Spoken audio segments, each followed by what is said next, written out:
بسم الله الرحمن الرحیم. السلام علیکم ګرانو کتونکو، واجدلی ما ملګرو یو ریاکشن کوم په یو ویډیو باندې. یو پښتون رور دی په یو مشاعره کې شعرونه ویلي دي، خو ډیر انقلابي او زبردست شعرونه ویلي دي چې ټول خلک حیران کړي دي. په دغه مشاعره کې ډیر حد د پښتنو چې کوم اواز د په دې شعرونو کې اوچت کړی دی. نو راځئ راسره دا ویډیو ګورو، د هغې نه پس په یو څو خبرې کوو. سړون خو نه یم چې وینې توبه ووایم، سړون خو نه یم چې وینې توبه ووایم، چې ښه وینم څنګه مړي توده ووایم، او غیرت مې نه مني چې سپکو ته درانه ووایم، او منافق نه یم چې څه دوی وي هغه زه ووایم. نو که دوی دا غواړي چې سکاره به شمه تور به واخلم، خو زه به سکروټه شم لمبه به شمه اور به ژر مې د زړګي نه خپل نظر وباسي، او یار د نظر په تیر په زړونو کې پرهر وباسي، او ستا په ورونو کې که سوځمه خدا مې واوره، زرګر چې اور له پوکې ورکي نو سره زر وباسي. ډېر ښه دی جي، بیا ووایه.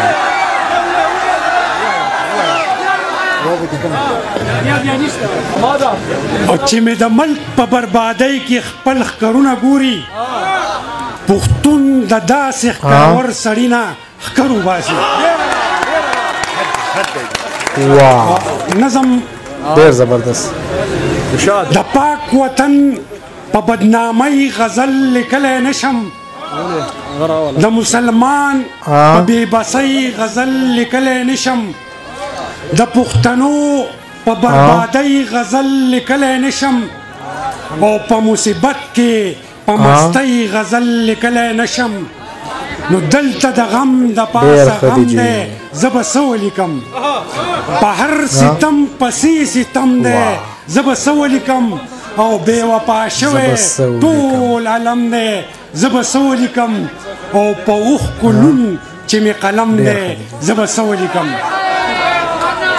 نو ما خو به ډېر ډېر څه لیکلي وو چې غم مې نه وی، او غم به مې هم نه و ملګرو چې صنم مې نه وی، او چې رسوایي د پښتون قام په ټول علم مې نه وی.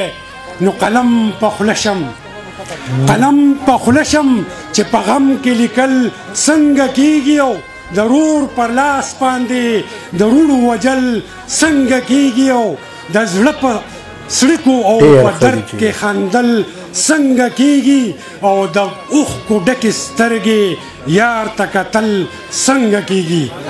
نو وخته دا کمه لوبه دې په ما کړې ده، تا خو زما په بېبسۍ پورې خندا کړې ده، او په چپه خولو زما غمجن زړګي درزا کړې ده، او ستا په ستم باندې ما صبر او جړا کړې ده. نو یو خوا ظالم زما د قام په ککرۍ ناست دی، او بل خوا سکرور مې هم وژني په مرۍ ناست دی، او نن مې ساده پښتون په داو د جوارۍ ناست دی، او دشمن له جوړه تماشه ده په بلۍ ناست دی.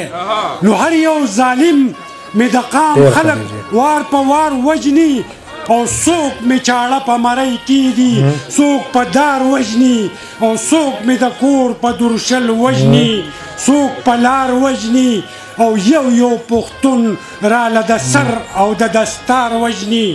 نو غوښې مې مه خوره اشنا، زه د دې دپاره نه یم، خپل ټپوسانو ته دې ووایه مرداره نه یم. او زه خو لوی قام لرم، بې روره او بې پلاره نه یم، او چرته میدان کې تښتېدلی د ګزاره نه یم. نو ستا په نظر کې زه وحشي یم، په هېڅ نه پوهېږم، ستا په نظر کې زه وحشي یم، په هېڅ نه پوهېږم، خو داسې پوهېږم لکه څنګه چې په یو دوه پوهېږم، او داسې پوهېږم لکه څنګه چې په ورځ شپه پوهېږم، او اوس په خبرو په دیوال د ناس کارغه پوهېږم. نو سړون خو نه یم چې وینې توبه ووایم، سړون خو نه یم چې وینې توبه ووایم، چې ښه وینم څنګه مړي توبه ووایم، او غیرت مې نه مني چې سپکو ته درانه ووایم او منافق نه یم چې څه دوی وایي هغه زه ووایم نو که دوی دا غواړي چې سکاره به شمه تور به واخلم خو زه به سکروټه شم لمبه به شمه اور به واخلم ډېره مننه دی ډېره اور به واخلم ډېر ښه جي ډېر زبردست ملګرو تاسو دا ویډیو وکته یقینا چې تاسو به خوند هم اغستی او انقلابي شعرونه زمونږ د پښتون رور چې کوم په د مشاعره کې ویلي ډېر خوند یې وکړ ملګرو دا و د نن ورځ ویډیو انشاءالله تر بلې ویډیو پورې زه واجد علي تاسو نه اجازت غواړم د لوی الله په امان خوشحاله اوسئ